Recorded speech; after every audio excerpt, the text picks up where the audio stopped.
Hi, this is Miss Graber. Welcome to the first of your Anatomy and Physiology audio series modules. This is the first one from taking us from the atom to the cell. Most of what is in this module will cover the material that is in Chapter 2 of your book, especially if you don't have a very strong background in chemistry or you took chemistry a long time ago and you need to refresh your memory. I strongly recommend that in addition to watching this module that you also read the chapter. That's Chapter 2 in your book. However, you are only responsible for the material that is in this module when it comes to assessment. So, speaking of that, remember that anything that is in this learning module is fair game for the test, number one, and number two, you will have a quiz over this material in this module when you come to class next time we meet. So you need to be familiar with the material in this module. This is the only time that you will have to do two of these. Most of the time you only have to do one.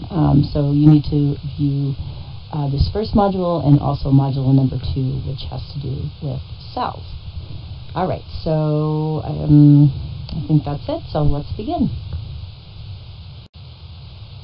All right, so a key idea that I want everybody to understand, and this is sort of a big picture idea. No, it is a big picture idea because it is the big picture, is that all matter, whether we're talking about living things or non-living things, whether we're talking about your body or the table that you're sitting at, doesn't matter. All matter, that is anything that has mass, anything that takes up space, is composed of atoms. Okay, so if you look, these are the units of matter, is another way to say that. If you look at the picture in the bottom right, that is a picture of our galaxy, and there are stars and planets.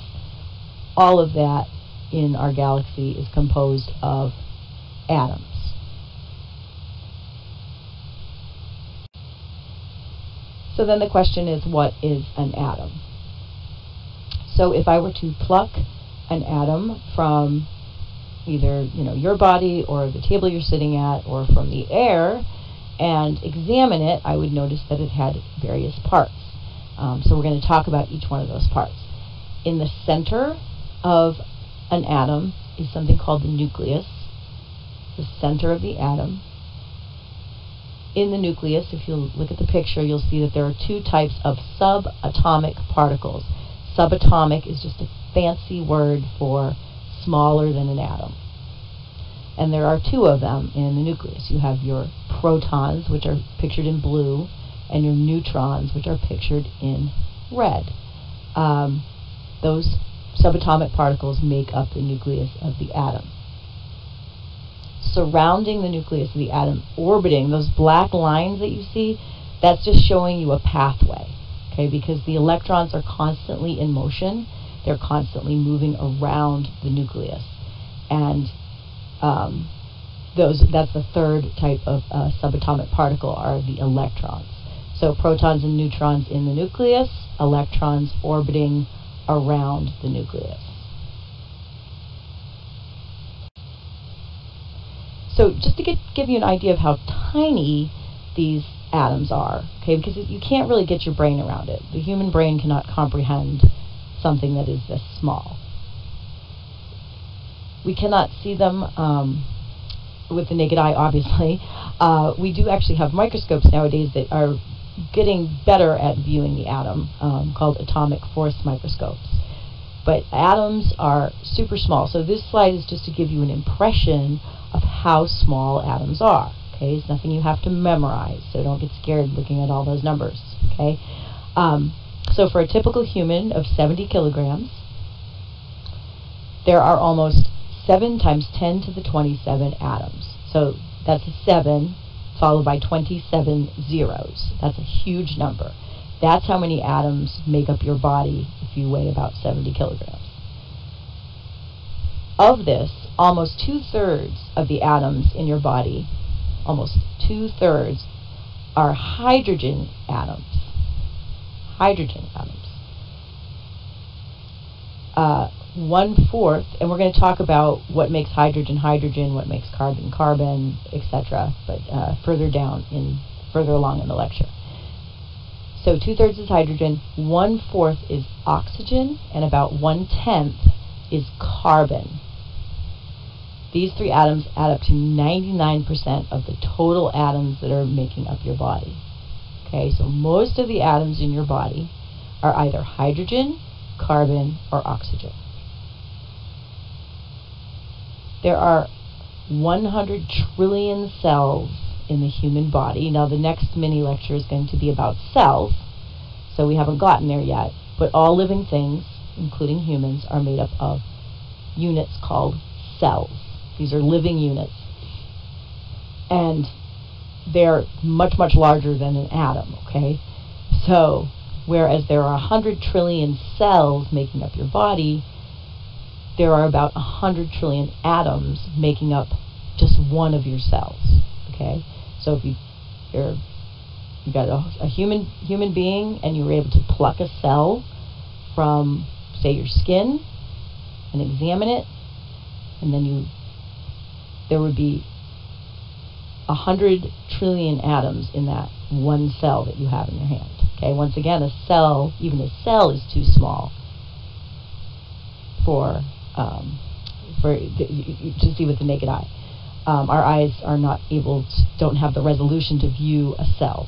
They're too small. But one cell contains 100 trillion atoms. Okay, so that just gives you a sense of how tiny they are. Okay, so we're going to talk about each one of the individual subatomic particles. Actually, we're really only going to talk about protons and electrons in this lecture. Unfortunately, I'm just going to leave out the neutrons. However, what you do have to know is that neutrons are in the nucleus. They're neutral in their charge, thus the name. And just FYI, the number of neutrons in the nucleus determines whether or not the atom is an isotope. Okay, so the number of neutrons can change from atom to atom, and that different atoms of the same element that have different numbers of neutrons are called isotopes. But that's just FYI, we're not going there. So I want to talk about protons. So protons, once again, in the nucleus, they are positively charged. Just a reminder, don't get the nucleus of an atom confused with the nucleus of a cell. Remember, there are 100 trillion atoms in one cell. So if we talk about, when we talk later, and I'll remind you again about the nucleus of a cell, that is an entirely different level of organization. So don't get the two confused. Here we're talking about the nucleus of an atom, where you find protons. The number of protons determines what element, and this is underlined because this is a key concept. The number of protons determines which element the atom belongs to. Okay, so we're going to talk about elements in a minute. We already mentioned a couple of elements, hydrogen and carbon and oxygen.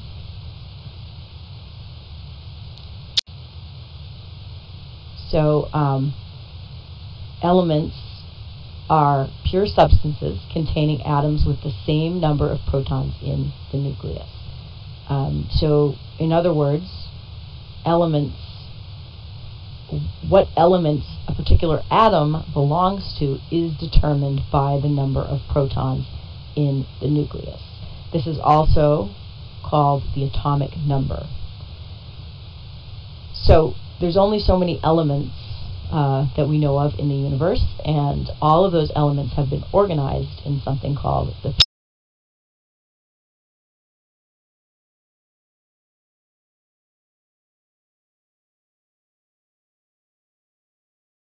table. This is a simplified version of the periodic table, very simplified. It doesn't tell you very much information. Each symbol that you look at in the periodic table, you'll notice that there's a symbol for each block of the periodic table. This particular one, there's a symbol and a number. Okay, so it's very, very simplified. It only is telling you two pieces of information. It's telling you the name of the element, or the symbol for the name of the element, and it's telling you the number of protons in the nucleus. Okay, so if you look at the entire periodic table and you look at the ones that are highlighted in orange, these are the same ones that are listed at the left. And the reason that we picked these particular elements are these are the elements that are common in living things. Okay, so these elements, you might find them in non-living things as well, but these are the elements that the primary, the most important elements that make up living things like humans. And since this is anatomy and physiology, we are talking about humans in this case. But keep in mind that all living things, whether you're a plant or a fungus or bacteria or whatever, you are composed of these particular elements as well. So if you look to the left, you see hydrogen has an atomic number of 1. That's 1 proton in the nucleus, in other words. That's what that number means, how many protons in the nucleus. If you look over to the right, you'll see carbon, symbol is C. You'll notice it has 6 protons in the nucleus. Its atomic number is 6. If you were to take one of those protons away, that atom would no longer be a carbon atom, it would be a boron atom, which is to the left of carbon on the periodic table and has an atomic number of 5, which means that if you have 5 protons in the nucleus, you are boron. That's your name. If you have 6, you're carbon. If you have 7, you're nitrogen. If you have 8, you're oxygen, etc. Now, I'm not holding you responsible for the actual atomic numbers of these elements, but you are expected to know what that concept is, that the atomic number tells you the number of protons in the nucleus. You should also know the names of those 6 elements, the 6 living elements, the most common elements that you find in living things. So you do need to know that, and I'll repeat it several times, that these are the elements that make up living tissue. You'll notice there are also other elements that you would find. If you look at the periodic table a little more deeply, you would also find other elements that are in the human body for sure, but in lesser amounts than these 6. So you've got things like sodium, which is in the very first column on the left, number 11. You find sodium in the human body. Next to it is something called magnesium. You find magnesium in the human body. Atomic number 12. If you look right below those two, you'll see K, which stands for potassium. It has 19 protons in the nucleus. Also something you find in the living body. Okay, calcium, same thing to the right of potassium. Symbol is Ca. Atomic number is 20. You also find calcium. So, and there's others on there as well, such as iron and zinc and copper, that you will find in a living body. But certainly not all of them, and some of them would of course be very toxic to the human body. Alright, so once again, protons in the nucleus, positively charged. Neutrons also in the nucleus, don't need to know very much about them. Electrons are orbiting around the nucleus. Electrons are negatively charged.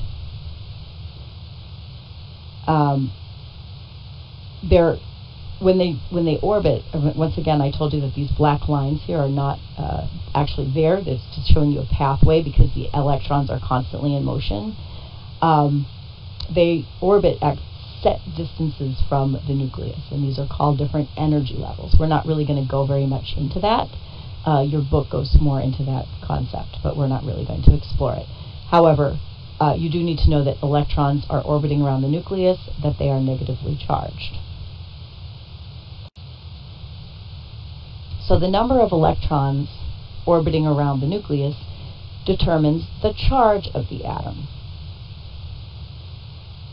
A charged atom is called an ion, and these are some examples that we looked at in the periodic table. Calcium and magnesium, for example, exist often as ions. Okay, so this is an important concept, so you should go over it several times if you don't understand it. So since electrons are negatively charged and protons are positively charged, if you have one proton in the nucleus and you have one electron orbiting around it, then that atom is neutral. If the number of electrons exceeds the number of protons, the whole atom is then negative, and this is called an anion.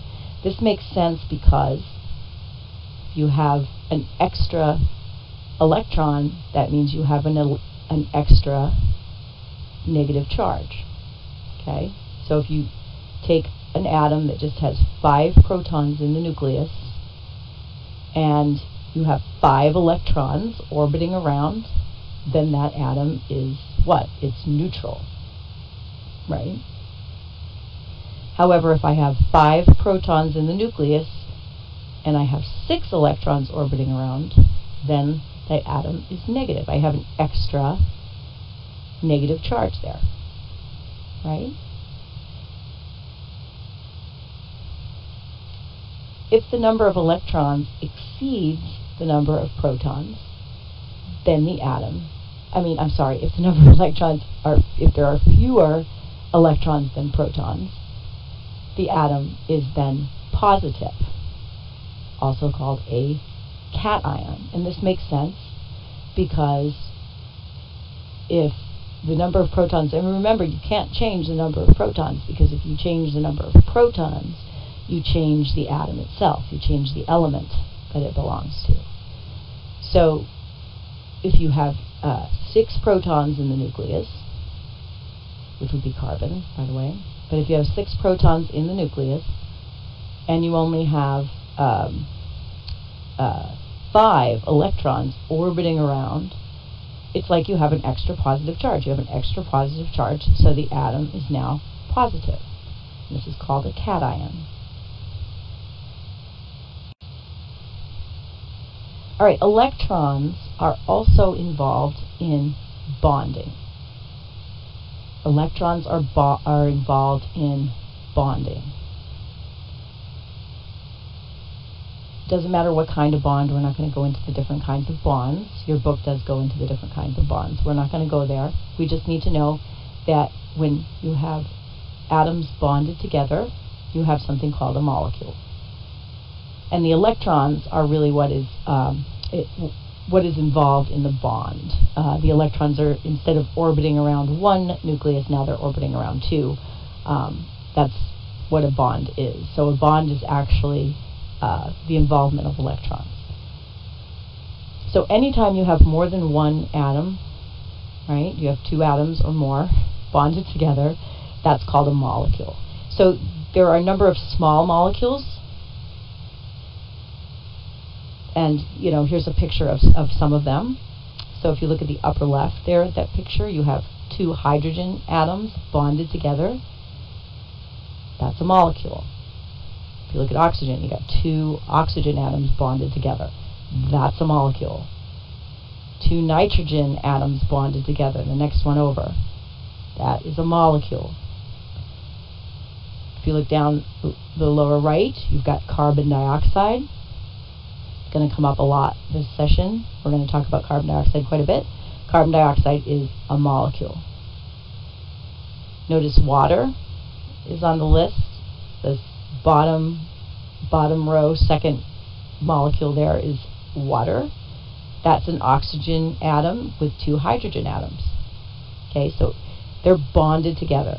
They're holding hands. Anytime you have more than, when you have 2 or more atoms bonded together, that is called a molecule. It doesn't matter how small or large Doesn't matter if there are 2 atoms bonded together or 700 atoms bonded together, you call it a molecule. So those are some small molecules. However, you can also have large molecules. So large molecules are often referred to as organic macromolecules. Cells, which we already mentioned, and we're going to talk about in the next mini lecture, are units of life. So your body is made up of hundreds of trillions of cells. And the cells themselves, and this is a key concept, don't lose it please, the cells themselves are composed primarily of large molecules called organic macromolecules. That's a key concept, okay? Something that's going to come up a lot. So the cells themselves are composed of large molecules. These molecules are often what are called polymers, or repeating units of smaller molecules called monomers. And we're going to look at a couple of these in the next couple slides. Don't lose sight of the fact that the elements that make up these molecules are these guys: carbon, hydrogen, nitrogen, oxygen, phosphorus, and sulfur, otherwise known as CHNOPS. That's how I remember it. Carbon, hydrogen, nitrogen, oxygen, phosphorus, and sulfur are the main components of the molecules that make up cells in your body. Okay, so you are ultimately composed mostly of these particular elements: carbon, hydrogen, nitrogen, oxygen, phosphorus, and sulfur. And these elements then, where do you find them? You find them bonded together in these organic macromolecules that make up your cells. Okay, so let's look at all of these.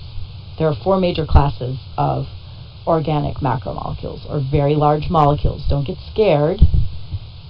A molecule is still a molecule. Just more than one atom bonded together, right, is a molecule. They just happen to have a lot of atoms in them. So they're big. There's 4 different classes. You've got your carbohydrates, and there are simple carbohydrates and complex carbohydrates, and we'll look at each of those. Fats, otherwise known as lipids, proteins, and nucleic acids. So we're going to look a little bit at each one of these types of molecules, and then this lecture is over, and you can start on the cell lecture.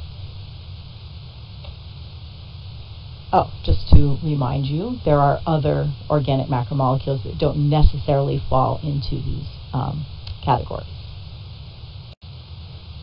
All right, so first macromolecule we want to look at are carbohydrates.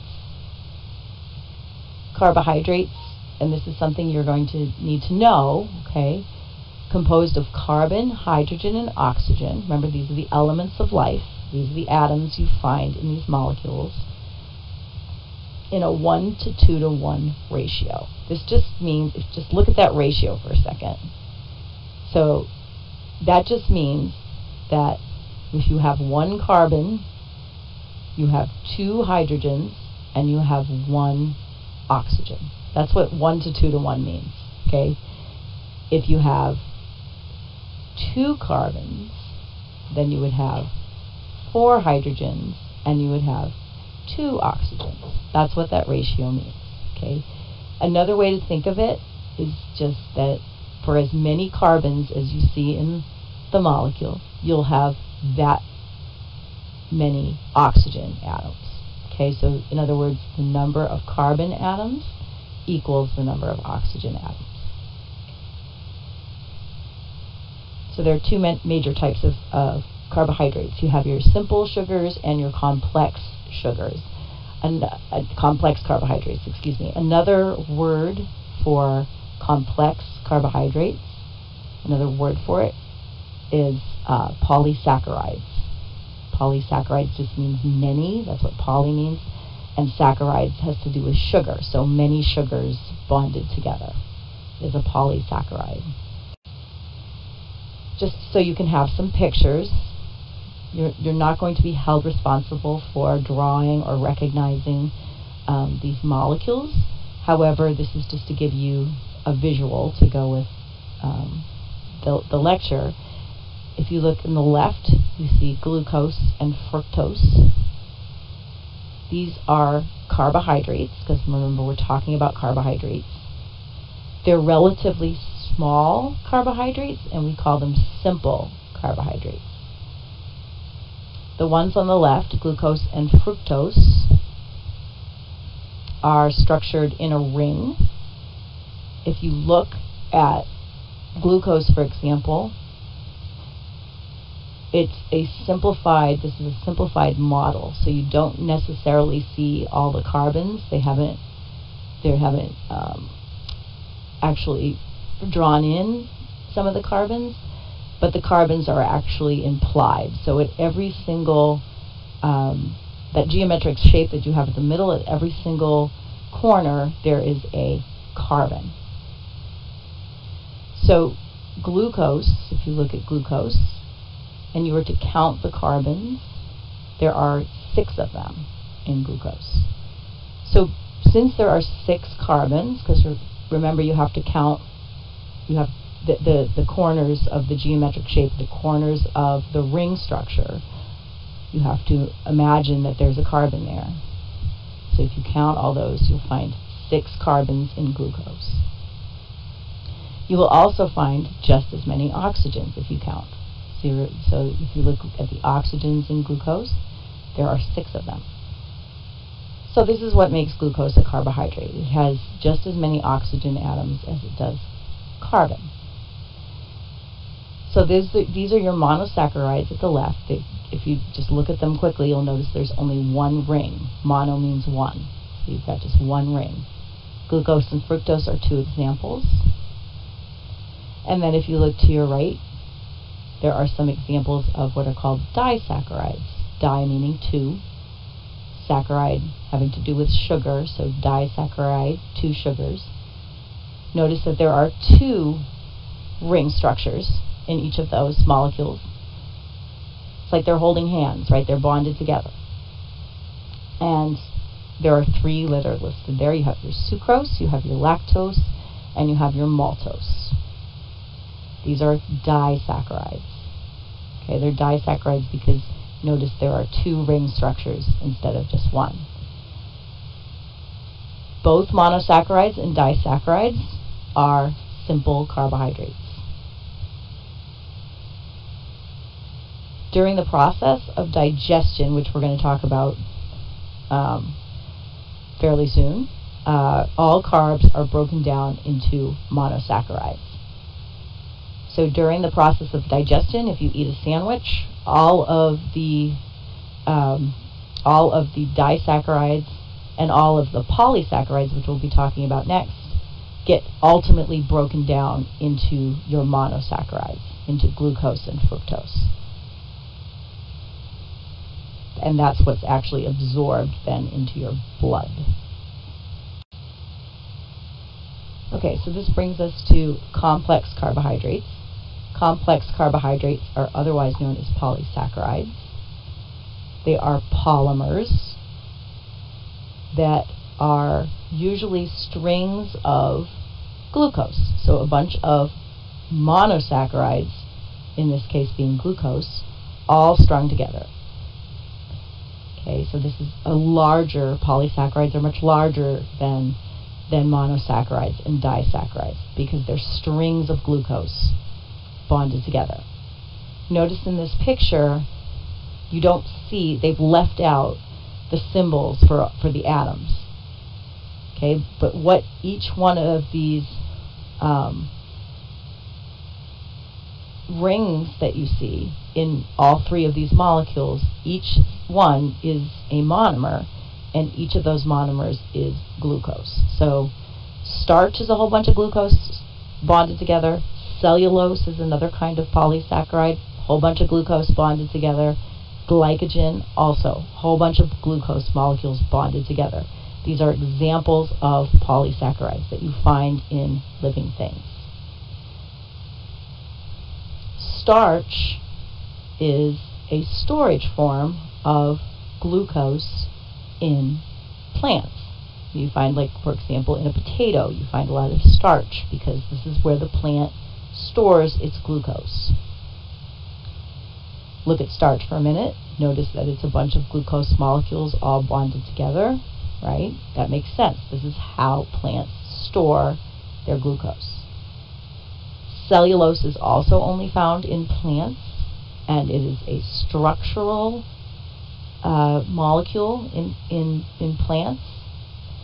And notice that it's also strings of glucose. Just FYI, the bonding is a little different. That's what makes cellulose different than starch.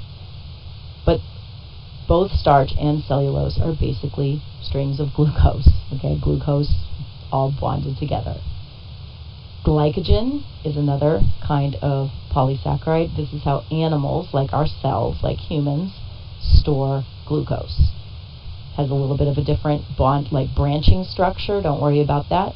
It is primarily the same basic structure as cellulose and starch, which is that it is a string of glucose.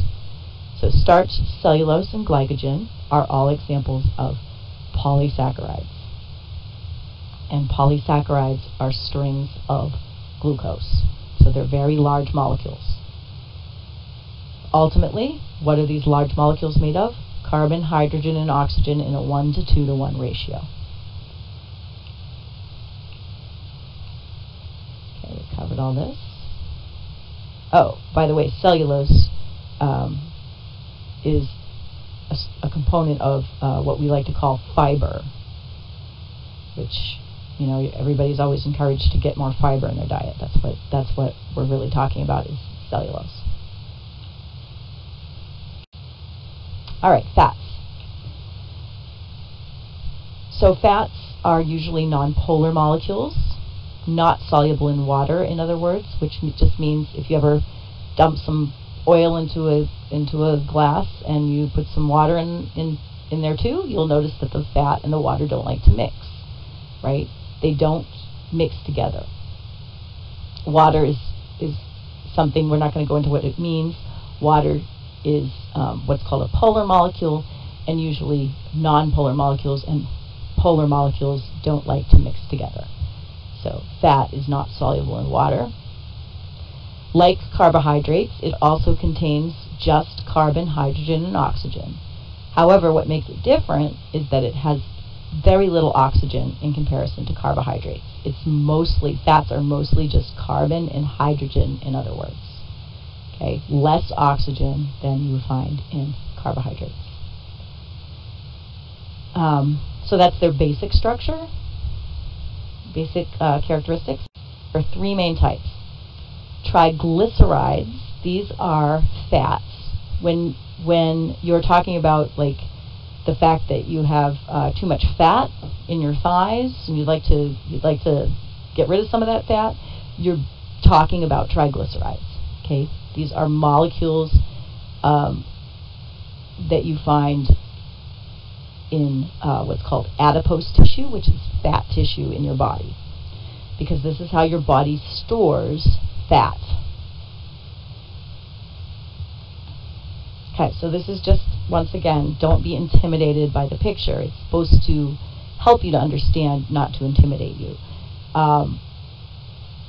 And you're not going to have to recognize or draw these structures or anything. This is just to help explain what a triglyceride looks like. So notice, mostly carbon and hydrogen, if you look at it, right? Mostly carbon and hydrogen. You don't see a lot of oxygen. There's just a few of them, few oxygen atoms. So unlike carbohydrates, you don't have as much oxygen kicking around. Okay? This is a triglyceride. This is how your body stores fat. Sterols are also fats. If you notice the geometric structures there, the ring structures in this particular sterol, this is cholesterol, by the way. If you notice anywhere that you see like a corner, that there should be a carbon there with a couple hydrogens. hanging off of it. They just didn't draw every single carbon. But notice then that there are a lot of carbons and a lot of hydrogens, but you don't see very much oxygen. In fact, there's only one oxygen atom in the entire molecule. Okay, so that's the point. Sterols can be hormones like estrogen. Testosterone is also a sterol, just FYI. Cholesterol, which you find in the cell membranes of animals exclusively, not in plants, which is why if you eat a diet high in plants, you're getting a lot less cholesterol, because cholesterol you only find in animal products, in meat products, and milk, and eggs, and anything that comes from an animal.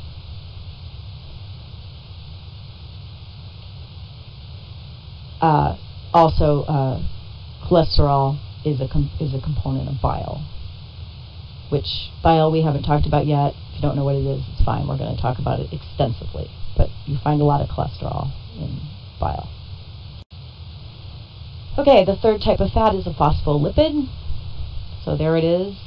Just once again, not to intimidate you, just to show you the structure of a phospholipid. Notice, once again, lots of carbons, lots of hydrogens, very little oxygen. But there's also something in a phospholipid called a phosphate group. So notice, if you look at the upper left of that molecule, notice that little P in there. That is a, and don't worry about what the R is. The R is something different. So just look at the P. The P is phosphorus, represents phosphorus. So notice that in one phospholipid molecule, there is one atom of phosphorus in there as well.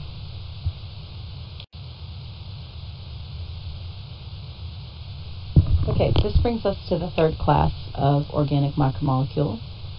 The third class is the protein. Notice that just like carbohydrates, proteins are what are called polymers. That is, they are strings of monomers. But in the case of a protein, the monomer is the amino acid. So if you look at the left, you can see one amino acid monomer.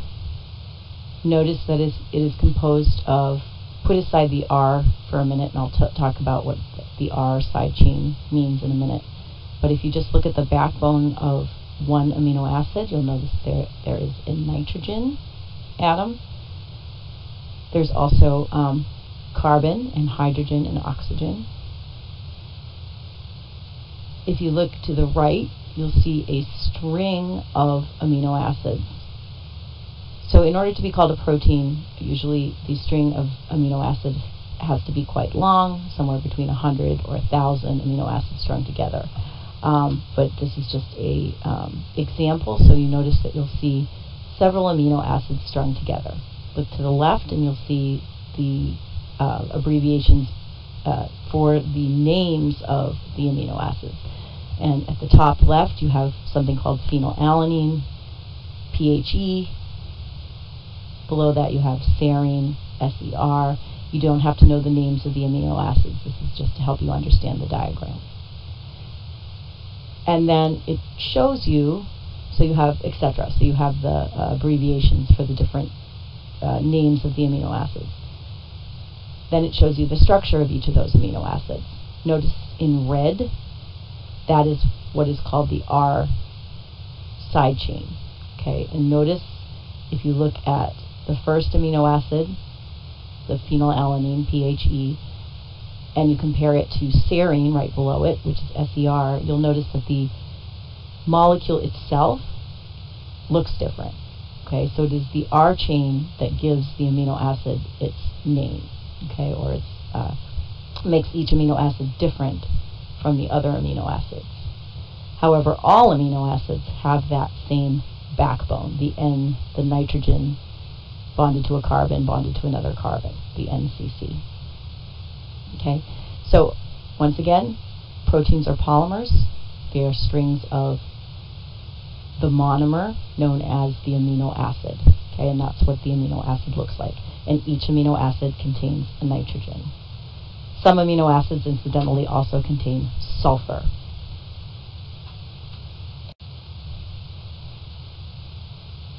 Okay, so unlike fats and carbohydrates, proteins not only contain nitrogen, but they also have different functions around the body. So whereas fats and carbs are usually associated with either structure, so they're part of the actual structure of the body, or they are used for energy storage, proteins are the workhorses of the cell. They have a lot of jobs, a lot of different jobs. Here's some examples for you. So there are some hormones that are protein hormones. Enzymes, which we'll talk about at some point during the session. Enzymes help to speed up reactions in cells, and they are, most of the time they are proteins. There are a couple that aren't. Hemoglobin, you may have heard of. That's a protein that you find in red blood cells that helps to carry oxygen. Some proteins are structural, that is, they just are part of the structure of the cell. Proteins can be receptors, and we'll talk a lot about receptors later on, especially when we get to the nervous system. Receptors are just little proteins that stick outside, they're usually, well, they can be anywhere. They can also be inside the cell, but they receive information. Receptors receive information of some kind.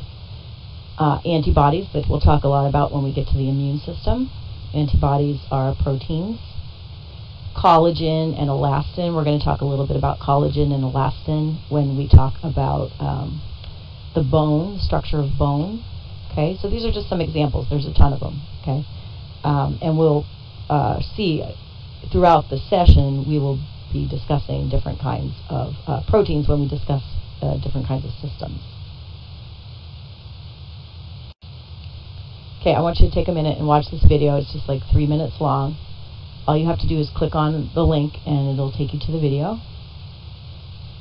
And what this video is just a review of what we just talked about. So it's just to give you some extra information on proteins, and it'll show you how proteins fold up into various shapes. Okay, so now the fourth class of organic macromolecule that we're going to discuss is the nucleic acid. The nucleic acid, in addition to containing carbon, hydrogen, and oxygen, just like the other organic macromolecules we discussed, and also nitrogen, which is also found in protein. Nucleic acids contain phosphorus. We already saw phosphorus when we looked at the phospholipid, which also contains a little bit of phosphorus. But these are the elements that make up nucleic acids. If you look to your left, you'll notice that that is, well, it doesn't tell you, but that is a molecule, a nucleic acid molecule known as DNA. I'm sure you've heard of it. DNA is structured. It is a polymer, so it's made up of monomers. And the monomer, in the case of a nucleic acid, like DNA, is the nucleotide. So if you look on the right, that's showing you one nucleotide, or one of the monomers. Notice that there's a lot of nitrogen and a little bit of phosphorus in each nucleotide. The middle picture is just showing you 4 different types of nucleotides strung together. So those are the monomers once again. So nucleic acids are strings of strings of nucleotides, and those the middle picture there is showing you a string of nucleotides, or a bunch of nucleotides bonded together. Notice that each nucleotide is similar in structure, but there's a part of it, if you look at the right, you'll see that nitrogen-containing portion of the molecule is different in each of those nucleotides in that middle picture. So those are different kinds of nucleotides.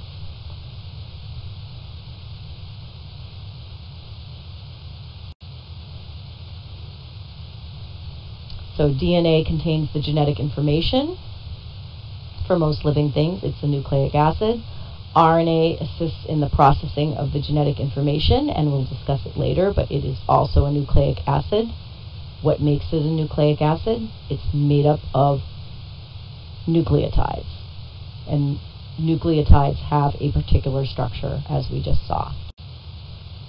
Okay, ATP, this is another molecule, very important. It looks a lot like a nucleotide because it really is derived from nucleotides. The only difference is that it has a bunch of phosphate groups hanging off it there. If you can look at the left, you can see a whole bunch of phosphorus. It's also, but it looks a lot like a nucleotide. The rest of it does. When you walk, talk, eat, think, no matter what you're doing, this requires energy, and in the cell, the energy to do these things is provided by this molecule. So ATP is a molecule of energy.